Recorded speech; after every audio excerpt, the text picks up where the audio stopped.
Welcome to the Lekbest channel. It's Andre with you, and I'm glad to present you our new original story. The conference that Dmitry was supposed to attend promised to be boring, dull and uninteresting. He barely understood why he should go there. Yes, he had gotten rich thanks to medicine, but he was not a doctor, had no medical education and understood nothing about it. Dmitry had to endure 3 terrible and boring days. What to do? Have fun somehow? But how?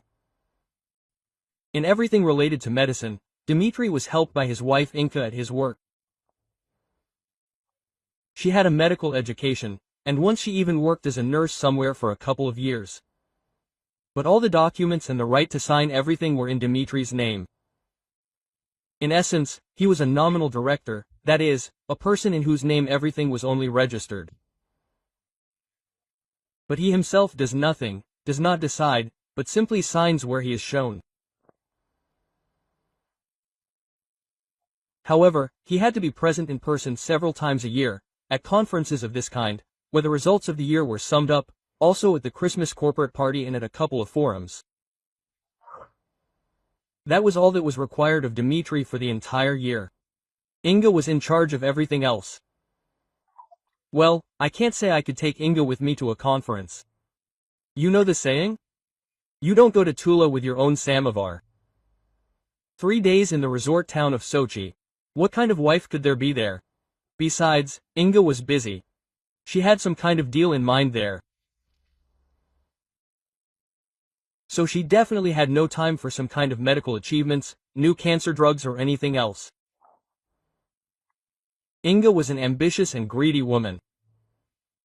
She lived only for herself. She and Dmitry had no children. When he hinted that he would like a son or a daughter, well, he had to pass on his fortune to someone if something happened. His wife answered briefly, "You'll pass it on to me." Then Dmitry began to think, does he need such a wife? But he would never dare to file for divorce. To tell the truth, he was afraid of his wife Inga. She was 8 years older than him, and she was his second wife. True, when they got married, Dmitry did not know her age. Inga looked great. She knew how to take care of herself and present herself. He honestly thought that they were the same age. His wife looked so good. And what was he supposed to do with this damn conference? For fun, Dmitry decided to invite a young nurse from the clinic where they had a business. And why not?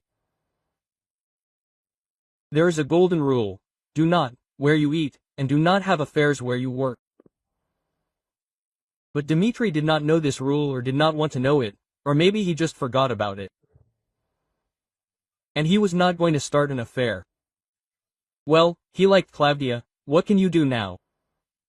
He liked ice cream too. And he liked the Eiffel Tower. It doesn't mean anything, really. Claudia herself is a very interesting girl, cheerful, good-natured. Honestly, you want to live next to such girls. All troubles fade into the background. You forget about troubles, yes, you forget about everything in the world. It's not scary to invite such girls somewhere. You can tell by the look in their eyes that she won't refuse. She'll go.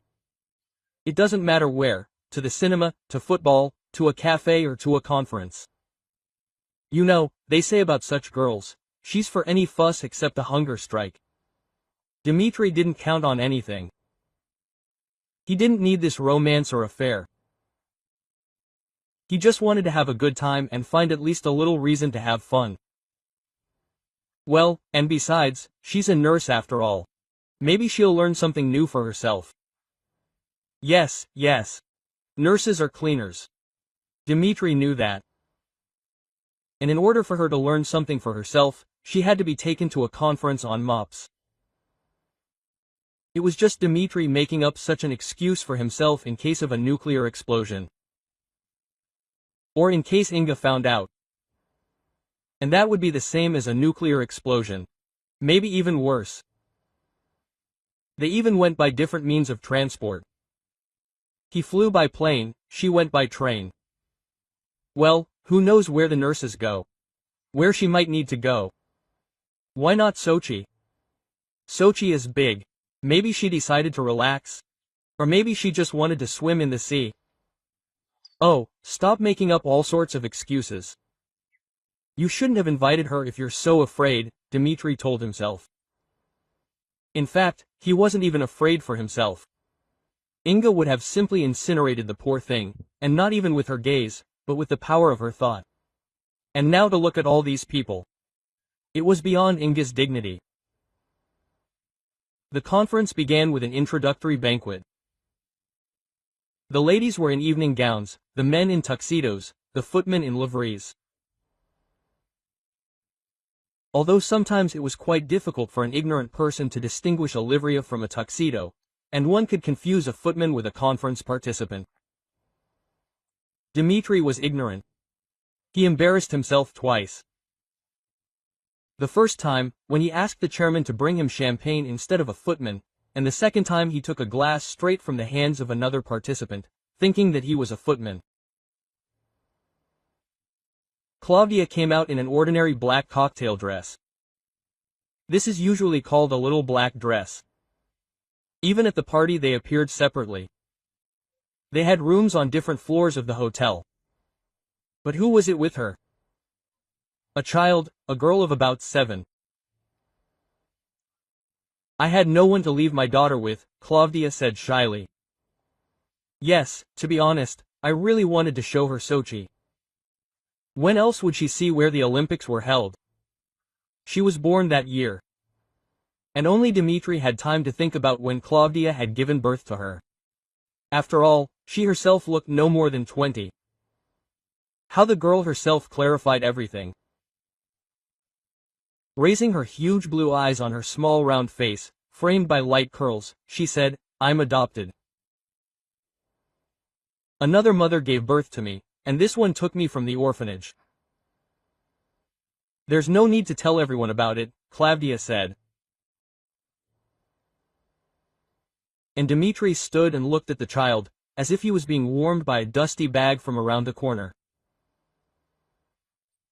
He simply couldn't believe his eyes. The girl was an exact copy of his wife. Not Inga, of course, his first wife, who passed away.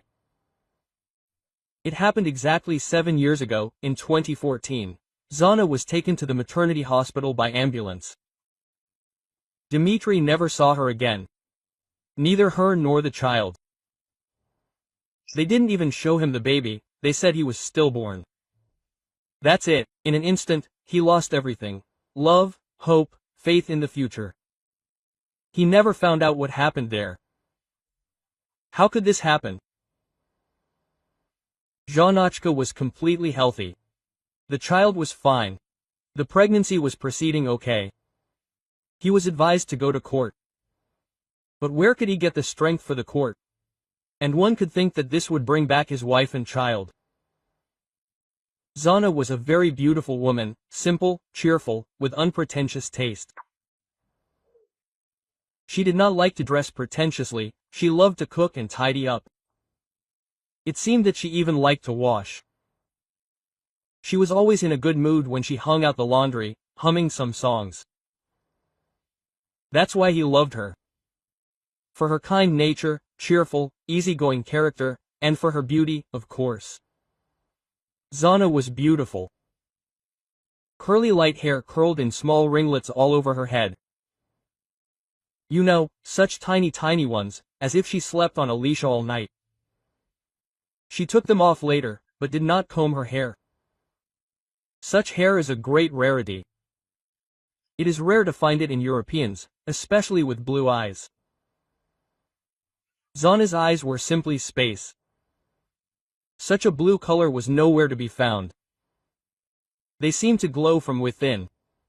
Not water, not the sky, nothing could not be compared with Zana's eyes. It was a pity that she died and could not leave behind this unearthly beauty. Zana did not become a child, either by an absurd accident or by a medical error. What can I say now? It will not ease Dimitri's suffering in any way. He lost the dearest and closest people.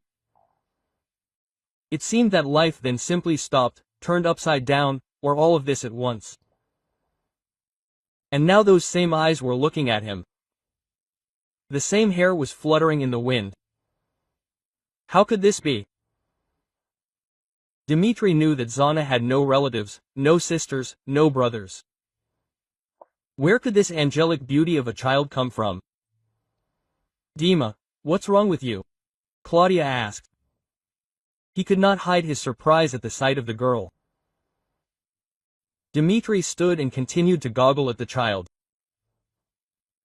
He could not utter a word from shock. Quote, I don't feel well, he said. It's probably the flight or acclimatization, Claudia suggested. I feel a bit uneasy today too. Although we were traveling by train. Quote, Mom, are we going to the sea soon? The girl asked. Dimitri couldn't get over what he had seen. He had thought he would have fun and relax during these days while the conference was going on. But then this happened. What kind of fun could there be now? Now he would only think about that child. Or like now, he would be growing up on the girl, trying to understand how the genes could have turned out so as to exactly repeat Zana's appearance. She showed him her childhood photos. She looked exactly like that lovely child. The album with the photos was somewhere in the attic of his old house. Dimitri was never able to go back there. How long had he and Zana been preparing to become parents, choosing flower beds for the nursery, redoing the renovation, preparing everything in advance? They already knew that they were going to have a girl, and even thought of a beautiful name for her, Angelina. The labor began on time. He called an ambulance and took his wife to the maternity hospital. He sat in the hallway for a long time and waited for this little miracle to happen. He would become a dad and would be able to hold his daughter in his arms, hug and kiss his wife. The doctor came out to him alone. Of course, Dimitri did not expect that the child would be brought out here, right into the hallway. Doctors always come out alone. But by his gait or by his look, Dimitri understood that something had gone wrong. Everything suddenly went cold inside, as if winter had instantly arrived. Dimitri could not move his arm or leg. The doctor said that they had done everything they could. They always say that, as if they were making excuses. Yes, the one who feels guilty makes excuses. You would think that someone would decide otherwise. They acted as if something else were happening. The woman in labor was feeling bad, and they were there drinking tea and cake. No one doubts that they did what they could. That's your job, after all. At the sight of this girl, everything that happened then, 7 years ago, quickly surfaced in Dimitri's memory. As if it were yesterday. He sat in the hallway for several hours until he could no longer move. He left the maternity hospital with the most miserable person in the world. Go home? No, not that. There were balloons, children's toys, a stroller still in the wrapping film. How could he look at all this? Help you? He heard a woman's voice. Dimitri could only nod. He seemed to be speechless with grief. Someone took him by the arm and led him somewhere. That's how he ended up at home, with Inga. Then there was the funeral. He hinted at the child, asked where the body was. They told him that in such cases they do not hand over. In what cases? How? Why? Where is his daughter? Some female hands again took him imperiously and led him away. It was Inga. She went with him everywhere then. After the funeral, he didn't remember anything at all. For a long time. He was either drinking or simply in some strange state of altered consciousness. He himself didn't even notice how they filed an application and signed. And now they were married. He and Inga. A spectacular, beautiful woman. He wouldn't have given her more than 2 vo, but she was already 36 then. He also didn't notice how he became a businessman. And now he was already signing some papers, some money. What was going on? Who was in charge of all this? Inga. And who was Inga? His wife. What wife? Oh, wife. Well, yes, something like that was remembered. Only 3 years after the death of his first wife, Dmitri began to come to his senses. He discovered so many new things around him. It turns out that he is a business director. It turns out that he and his wife are quite rich. It turns out that she is older by as much as 8 years. How could all this have happened? Where was he all this time? It was all strange. Very strange. Strange, but bearable. It was as if the pain of loss had not gone away, but had simply become more bearable. Or he had simply gotten used to it. If he had a wife, then where were the children? They had been doing something for all these 3 years. Dmitri reasonably asked his wife. She told him not to even think about any children. What kind of children could there be? And who would do business? Should she go to negotiations between feedings? No way, there would be no children. Moreover, she had heard that pregnancy and childbirth spoil the figure considerably.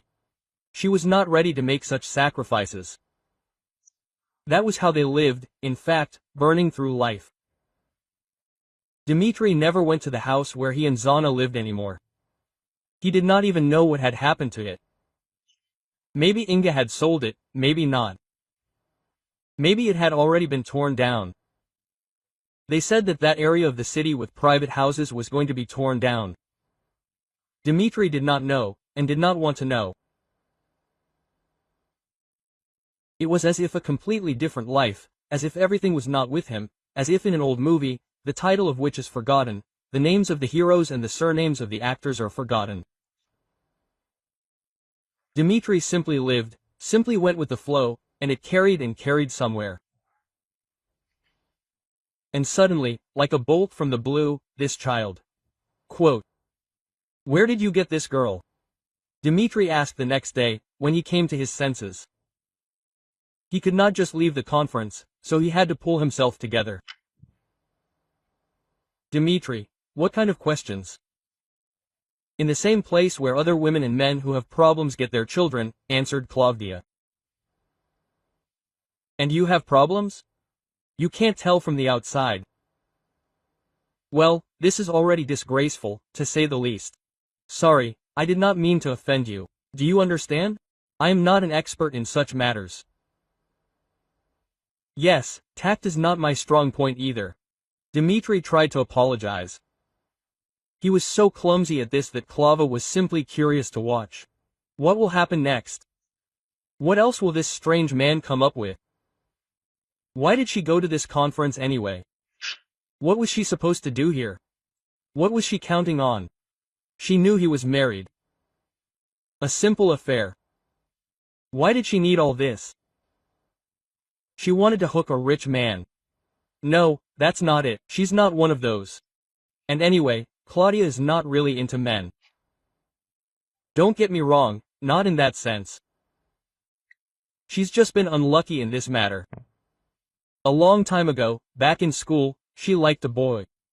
When she decided to tell him her feelings, he laughed at her. Clava didn't even remember what he said to her, but it was very offensive. She never tried to get closer to the opposite sex again until she grew up and blossomed. She knew that if she wasn't a beauty, then at least she was pretty. She started meeting guys. One even asked her to marry him. Clava was the happiest bride in the world. Then she suddenly got pregnant. It's not that she didn't know where babies come from. She just didn't know that it could happen right away. The first time, as they say. His mother said that it was too early to have children. You need to live for yourself first. And Clava was from a grandparent's house. She didn't know how to do it. She didn't have her own mother. There was no one to advise her what to do. So she listened to the grown woman. Clava got rid of the child, but everything went somehow unsuccessfully. She was sick, then spent a long time in the hospital. The doctors told her that she would not have any more children. They said that the fool was to blame herself. And when she left the hospital, that guy had already married another woman. Wow, how quickly everything happened for them, Clava thought then. And she understood what the matter was really. His mother had planned it all out for a long time. She just didn't want her son to marry an orphan with no family. And that girl was rich. Her parents had connections. How could she compete with a child from the orphanage with such baggage? And they got rid of the child in such a way that she would not file for alimony later or, God forbid, go to court. So Clava was left alone. She no longer wanted to make the same mistakes. She decided to simply adopt a girl to help the orphan not get into the same situation as she did. To teach her wisdom and reason. She contacted the local orphanage where she was raised. She collected the necessary documents and brought the girl home. She specifically asked to be given one who has no one at all. An abandoned one, so that. But they say we have a foundling. Her name is Kasenka Kasiusha. If you want, take her. She will be a beautiful girl. One like her should be taught wisdom from childhood, otherwise she will cause trouble for herself and for others with her beauty. You need to keep an eye on a girl like that. And so Mother Clava and daughter Senya began to live together. That's the whole story. It's short for both, because one is very small and the other is not much older. That's the whole story. Short for both. Senya was just born and abandoned on the threshold of an orphanage. It was not yet clear what a beauty she would grow up to be. You can't take your eyes off her. How could they leave such beauty on the threshold? Clava briefly told Dmitri her story. Of course, she kept quiet about some things, but that is her, so to speak, personal right. First she told about herself, yes, about the girl, and only then asked why he needed it. You know, Claudia, it seems to me that your Senya is my daughter. You see, she is an exact copy of my wife. Inga, Clava was surprised. No, my first wife, said Dmitri, almost saying my real wife. But he came to his senses in time. When they returned from the conference, Dmitri persuaded Claude to go with him to the house where he lived with his first wife. He plucked up the courage to go inside for the first time. Only there could he find photographs of Zana, both grown up and in early childhood. Clava agreed. Together they went to the place where Dmitri had a real, full and happy life. Surprisingly, the house was still standing, a little crooked, but overall still quite nice. The key was still lying on the lintel. And although it smelled of dampness and mold inside, Dmitri could literally smell his home. Memories came flooding back, his heart ached. He involuntarily took Clava's hand. Quote, "Are you feeling bad?" she asked. You probably won't believe it, but no, I feel good. For the first time in so many years. At that moment, he realized what a mistake he had made not to return here from the maternity hospital. No matter how hard it was, everything could be experienced within the walls of one's own home. It is not for nothing that they say that even the walls of home help. He shouldn't have gone with Inga then. And where did she come from anyway? He could have lived in his little house now, quietly, peacefully. He didn't need that money or all that riches. Dmitri was still a simple man by nature, a hard worker, even a village guy.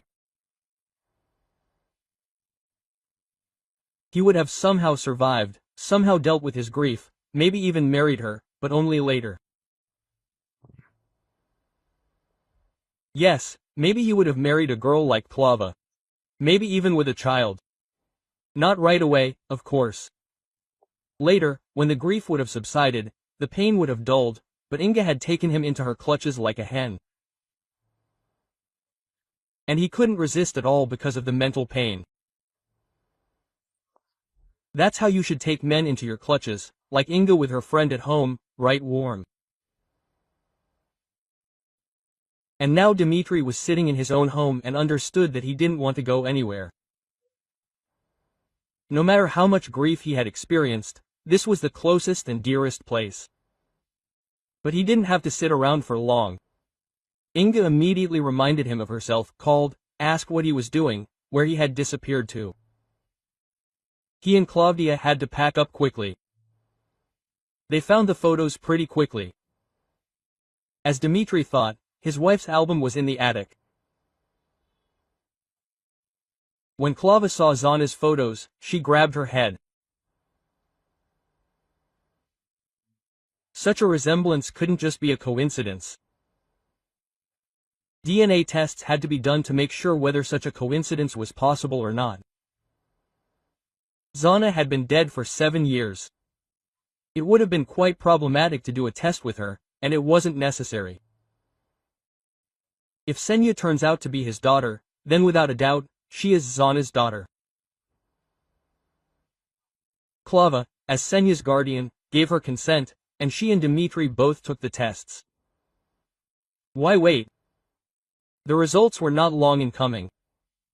The answer was positive, which was what needed to be proven. Only one question remained open. How could it be that he was told that the girl had died, but in fact someone had abandoned her in the orphanage? But who could it have been? How could they find out now? They had to start with the orphanage itself. Only there could they find the answers to all these questions. Long conversations with the orphanage management yielded nothing, except that they were given the address of the former watchman who had worked at the time and had found the girl on the steps in the morning. Unfortunately, CCTV footage is not kept for so many years. The watchman Kuzmich, who was barely able to stand on his feet, also did not clarify the story. He had seen no one and nothing, he had only found the child and that was it. The maternity hospital remained. Zana had given birth to their child there. And if the daughter had been declared dead there, and she had somehow miraculously been found in the orphanage 7 years later, then the root of the problem must probably be sought there. Dmitri found the money to pay a bribe and request the archive of workers who worked that year when Senya was born. He and Claudia had not been leafing through the archive for very long when they came across a familiar name, Inga. True, she had a different surname than her maiden name. However, such a coincidence made Dmitri very wary. At the time when his first wife gave birth to their daughter and died in childbirth, his future second wife worked there as an assistant midwife. Dmitri knew that she had a medical education, but he did not know where and who she worked as. This coincidence literally made his hair stand on end. It seemed that he would have a serious conversation at home. Perhaps for the first time in his life, he would have a heart-to-heart talk with his wife. Dmitri came home and asked Inga straight to her face, "Did you deliver Zana's baby?" He expected anything, that she would deny it, lie, make something up, maybe even just start pressuring him, as always, with her authority. But no, Inga didn't even deny it. She said that she had agreed with the doctor to register his child as dead, and then she herself carried the girl out at night and dumped her in an orphanage. Quote,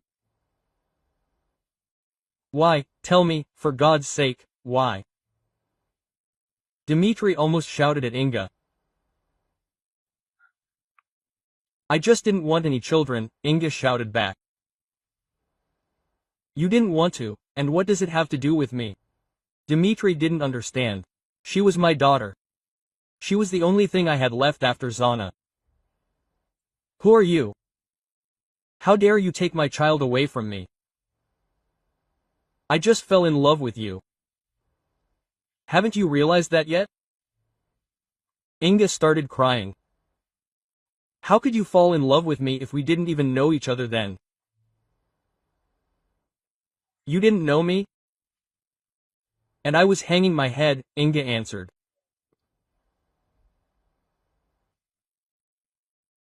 She saw Dmitri when he came with his wife to classes at the school for young mothers, where they taught how to breathe correctly during childbirth, how to swaddle newborns. Inga saw him from afar and fell in love. She suffered, watching him come with his wife, and she understood that she had no chance. And then that fateful day came. Probably, if Inga had not been on duty then, and someone else had been working, none of this would have happened. Inga swore by all that was holy, that she was not involved in Zana's death. In fact, nothing could be done. There was severe bleeding. It happens. Childbirth is a real quest. And even in the presence of professional doctors, it is not always possible to save a woman in time. That is what happened to Zana. But the girl survived. Inga decided that this was her chance. The very only one that everyone is waiting for from the Almighty. But she did not want a child. To leave the girl with her father and watch all her life how he pampers and cherishes her, and, looking at his daughter, remembers her mother. What a joy! Especially for a person who is simply categorically against children. Inga, what's wrong with you? Maybe you will finally share? If you say that you love, why are you so against children? After all, as far as I know, you are healthy. You could have given birth to your own, that is, our common child. Why are you against it? Dmitri tried to ask as gently as possible. Inga sighed, lowered her head into her hands and began to tell in a quiet voice her husband her story. She was not born in the city, but in a small village. She had no father, and her mother did not even know who gave birth to her. Inga was not as beautiful and impressive as she looks now. Her mother called her Goryushka, but her grandmother named her Inga. She insisted that her mother take her from the maternity hospital, saying that she would be a comfort to her in her old age. That is how it happened that only her grandmother was involved in raising Inga. By the way, only her grandmother called her by her name. Everyone around called her either Goryushka or Onion Gory. It so happened that Inga was born not quite healthy. One of her legs was shorter than the other, and there was some strange unpleasant bump on her face.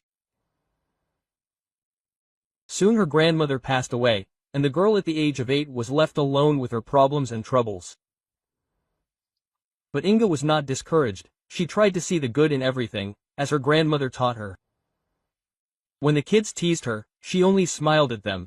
Inga was not accepted to school. It was far to walk, and she couldn't walk with her leg. A neighbor somehow taught her to read and write. From then on, books became Inga's best friends. She began studying at home and soon brilliantly passed the school program as an external student, even earlier than her peers. But here's the trouble, a new misfortune happened. Her mother brought her father's son into the house. She had been hanging around with men for half her life, choosing, and then suddenly she chose. At first, Uncle Pasha seemed okay to Inga, decent. He fixed a few things in the house, fixed the stove so it wouldn't smoke, and prepared firewood. Inga smiled at him for the first time then. She wanted to thank him for the fact that now the house would be warm and she wouldn't have to wrap herself in a quilted jacket in the winter before going to bed and putting on an ear-flap hat. Somehow, my father misunderstood Inga, who was still almost a child. It's not clear why he did it.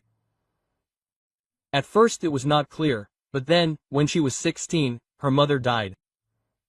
She buried logs. She was walking along the road, and a logging truck was driving by. The coupler came unhooked, and the logs rolled along the road. Inga was left alone with her stepfather. Now he did not hide his intentions.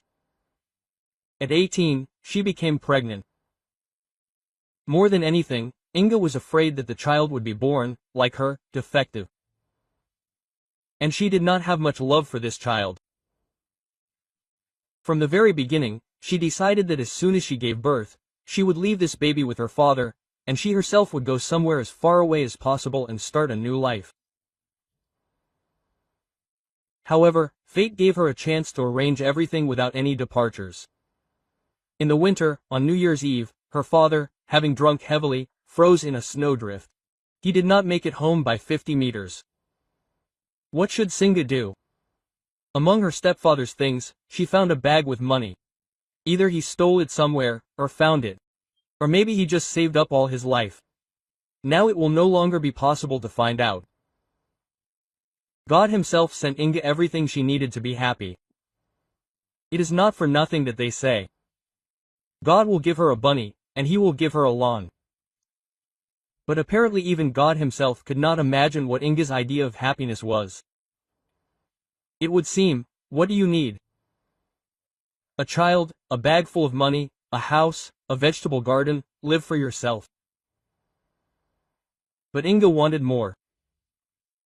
She wanted to be not only happy, but also beautiful. Having given birth to a girl one night, Inga left her in the maternity hospital, took the money, closed the house and left. She never returned to those parts. The money was enough to have plastic surgery and study at a medical school at the same time. So Inga became beautiful, young and, apparently, happy in her own way. But her personal life did not work out. Many pecked at the spectacular long-legged woman, but few knew what she had to go through. Inga spent only 1 year in the Elizarov apparatus to straighten her legs. In the maternity hospital, she didn't even look at the child she had left behind. She was afraid that she would see a reflection of herself in her. The doctors said that the girl was normal, but she didn't believe them. Or she just didn't want to believe them. Now she was terrified of giving birth to another child. Men, seeing her beauty, offered to marry her. But Inga knew that if, God forbid, they wanted children, she wouldn't give birth to a daughter or son as beautiful as she was. Now Inga herself began to shy away from men only for one night and no more. She didn't want a permanent relationship until she saw Dmitri. When an accident happened to Zana during childbirth, Inga decided that she wouldn't miss her chance. But a child could ruin everything. Besides, she wasn't going to raise someone else's child when she had left her own in the maternity hospital. And then Inga did what she did, took advantage of the situation. She threatened the doctor who delivered the baby that she would tell his wife about it, that they had an affair. And he played along with her, telling the inconsolable father that the child had died along with the mother.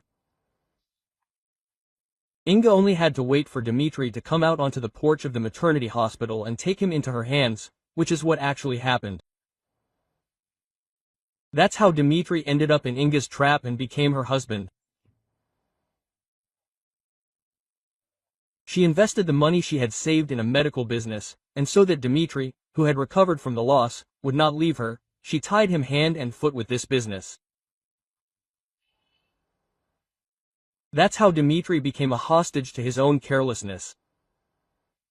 Do you even understand what kind of monster you are? He asked when Inga finished her story. I just love you, Inga said. Do you realize how many lives and destinies you have ruined? Dmitri continued asking. Inga only nodded her head and said nothing more. He looked with horror at the woman who was still his wife, to whom he, in addition to gratitude, sometimes even experienced other feelings. This woman, whom Dmitri had recently wanted to love with all his heart and was even close to it. This woman was the very monster who deprived him of his daughter. But thank God that fate brought them together. Dmitri was not going to deprive Klavdia of her rights to the girl. He just wanted Senya to know her father and communicate with him. Klavdia was not against it either. Dmitri filed for divorce after all and transferred the rights of the director to his ex-wife. He did not need anything from this woman. He had a daughter. Finally, Dmitri would be able to go to work, to a normal, not nominal job. Since childhood, he loved to draw, and of all the holidays, he loved New Year the most. Therefore, Dmitri decided to open a production of Christmas tree decorations. Senya jokingly told everyone that her dad was Santa Claus. After his divorce from Inge, Dmitri immediately moved into the small house where he had been so happy with Zana. And although Zana was no longer there, Dmitri seemed to be finding his new happiness there. Klavdia and Senya were frequent guests in that house. Klavdia often stayed late at Dmitri's place. They talked a lot about life, about what a strange coincidence had happened to them, and what could have happened if he had simply not invited her to the conference. Sometimes it seems that someone from above is playing with our lives, like moving pieces on a chessboard, filling our lives with surprises. And what happened to Dmitri, his daughter and Klavdia was far from all that fate had in store for them. Needless to say, after some time, Dmitri and Klava moved in together and began preparing for the wedding in their small and cozy house.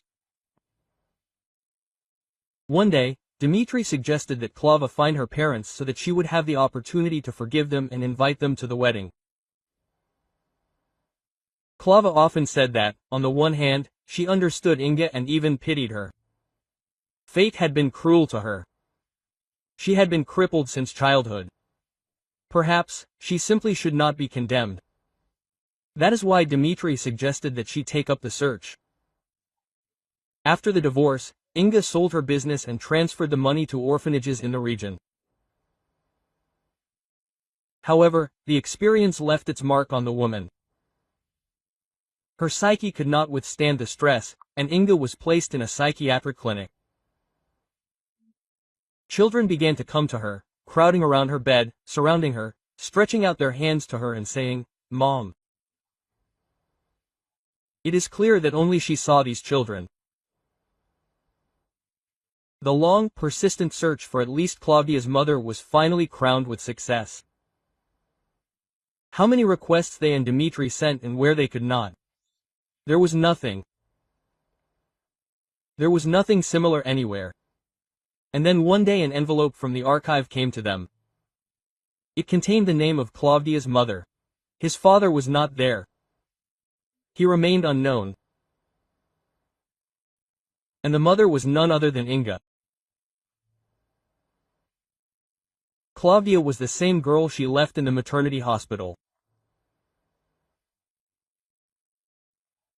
It was necessary for these two girls to meet and for Klava to take custody of Senya, Dmitri's daughter. They say, the world is small. Dmitri and Klavdia got married. After the wedding, they continued to live in the same small house. Until the construction expanded and it was torn down. They were given an apartment in a new area, cozy, bright, large, because the family was already expecting an addition. Soon a boy was to be born, whom the parents wanted to name Timur. Unlike Inga, Klavdia decided not to abandon her mother. She sometimes visited her in the clinic where she continued to stay, but Inga did not recognize her. No one dared to bring Senya to her. They were afraid that the girl's appearance would upset the already unstable Inga. It was Andre with you. Thank you for choosing me. We have been writing stories for you for 4 years. We will be glad to see you back on Legbees for new emotions. All the best.